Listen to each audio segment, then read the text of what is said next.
Salut à tous, c'est Arnaud Landrieux de la team Abu Garcia Berkeley. Alors cette année, j'ai eu la chance de participer au FC Fight Brochet, qui s'est déroulé au mois de mai, sur un plan d'eau assez atypique puisqu'on était dans l'Aisne, donc dans le nord de la France, et on était au bord du lac de l'Ailette. Donc c'est un plan d'eau très spécial parce qu'il est à bord d'un center park avec une gestion assez particulière, c'est-à-dire qu'il y a des périodes d'ouverture assez restreintes sur l'année. Mais ce qui fait que ça permet de conserver une densité de poissons assez intéressante, qui n'ont pas forcément trop l'habitude des leurs. Et on s'est affronté du coup à une dizaine de compétiteurs, donc sur le format habituel du fishing club, c'est-à-dire 2 poules de 5 pêcheurs et le gagnant de chaque poule allait se retrouver en finale derrière. Et on s'est affronté pendant 2 jours. Alors moi je viens du centre de la France, je pêche beaucoup des grands lacs, des grands milieux assez profonds. Là je me suis retrouvé confronté à une pêche assez différente, c'était vraiment un milieu assez shallow. Peu de profondeur, maximum 5 mètres de fond, un plan d'eau qui fait environ une centaine d'hectares. Alors c'est magnifique, c'est de l'eau claire, ça respire le poisson, mais c'était pas le tout de les voir, il fallait les prendre.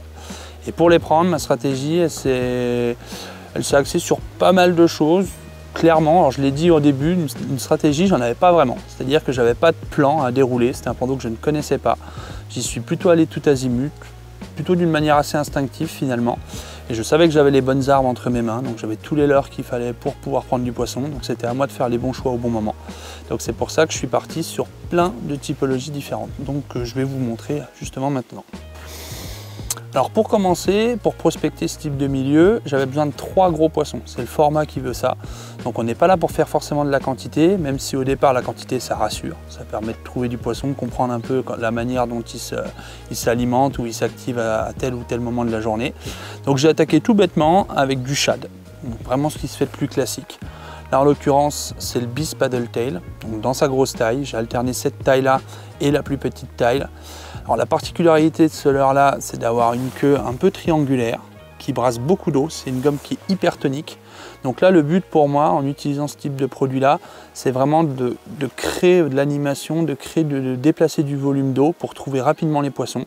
C'est ce qui s'est passé, j'ai eu tout de suite des informations, des touches, mais c'est des touches quand même qui étaient assez courtes. Donc c'est vrai que j'ai raté des poissons d'entrée de jeu. Ça m'a permis de comprendre où est-ce qu'ils étaient finalement, mais pas pour autant de les prendre. Donc derrière, j'ai un petit peu affiné, parce que j'ai vu qu'ils avaient la fine bouche. Et je suis passé avec un autre leurre de la gamme Beast. Donc là, en l'occurrence, c'est le Twin Tail, parce qu'il a une double virgule, un double grub. Il y a aussi le Simple Tail qui existe, avec lequel j'ai pêché également. Donc j'ai alterné ces deux leurres-là. Ça me permettait de pêcher un peu plus lentement, d'insister davantage sur les postes. Et ça m'a permis de rentrer quelques poissons et d'avoir des touches un peu plus franches. Donc je voyais que les poissons étaient quand même un peu complexes à déclencher, alors que finalement c'est un milieu qui est peu pêché, mais que ce soit pêché ou non, les poissons, s'ils ont le bec fermé, il faut trouver une clé pour la déclencher.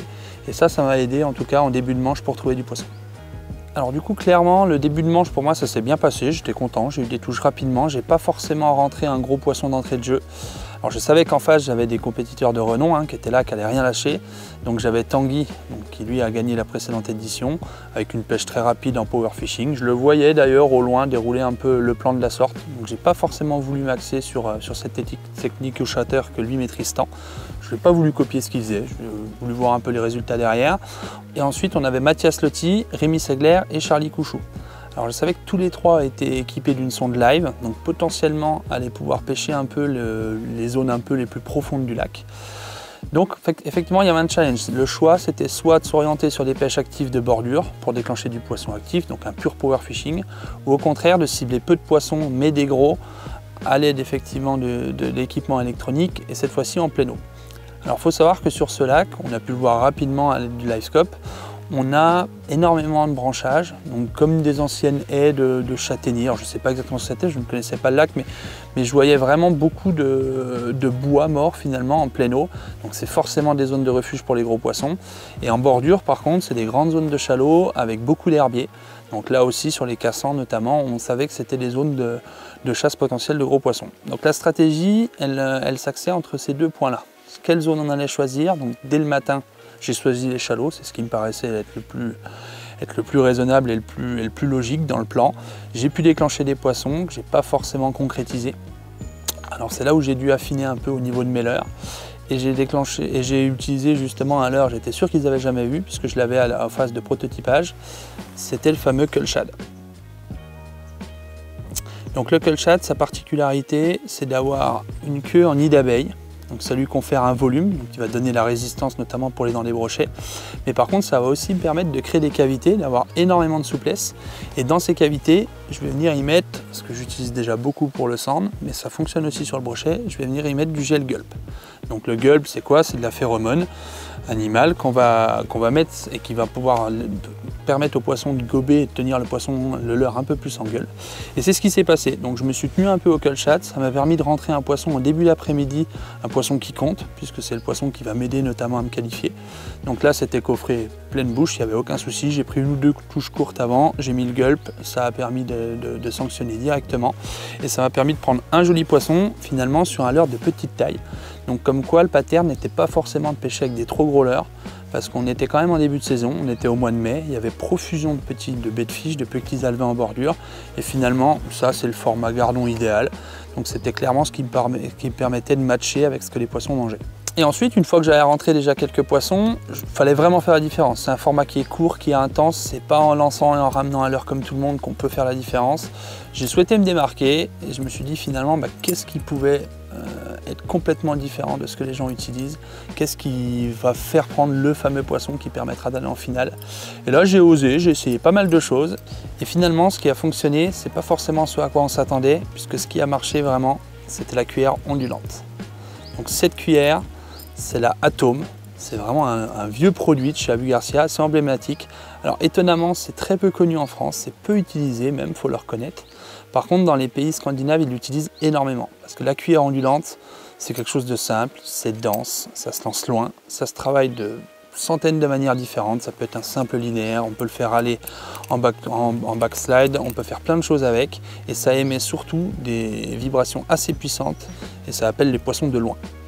Donc là en l'occurrence j'ai pêché avec deux modèles, la grosse et la plus petite, et c'est celle-ci qui m'a permis de prendre le poisson de la qualification.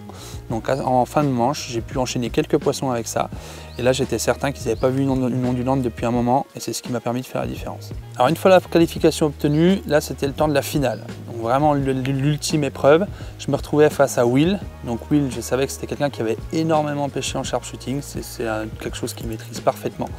Donc il a pêché la pleine eau, il a pris des jolis poissons pour la qualif, on était au coude à coude et on s'est retrouvés en finale tous les deux.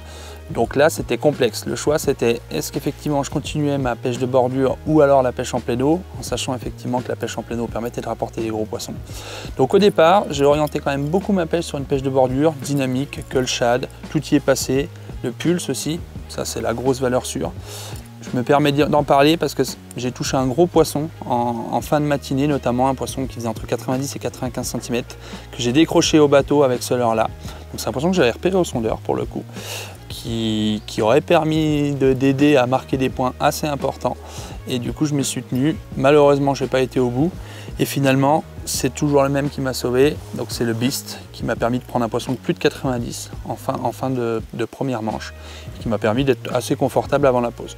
Et toute l'après-midi, j'ai déroulé mon plan, j'ai continué de pêcher avec des cannes plutôt légères. Donc là, en l'occurrence, j'avais les prototypes des nouvelles Fantasista Nano. Donc c'est des cannes en 8-40 grammes. C'est super agréable, ça permet de prendre des gros poissons. J'ai notamment pris avec celui-ci. Et toute l'après-midi, en pêchant avec des petits leurres, j'ai enchaîné quelques poissons, pas mal de ratés. Donc c'était un peu plus calme, je savais qu'il fallait des gros poissons, donc j'étais vraiment pas à la recherche du nombre.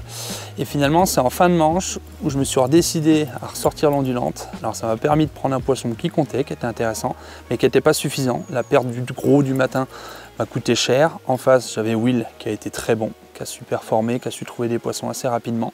Donc clairement j'ai pas de regrets, parce que j'ai pu pêcher de plein de manières différentes. J'ai eu une approche, je pense, qui était assez originale. Je suis super content en plus que ce soit ce type d'outil là qui m'ait permis de faire la différence. Ça n'a pas été suffisant cette fois-ci, mais je suis convaincu qu'un autre jour ça le sera.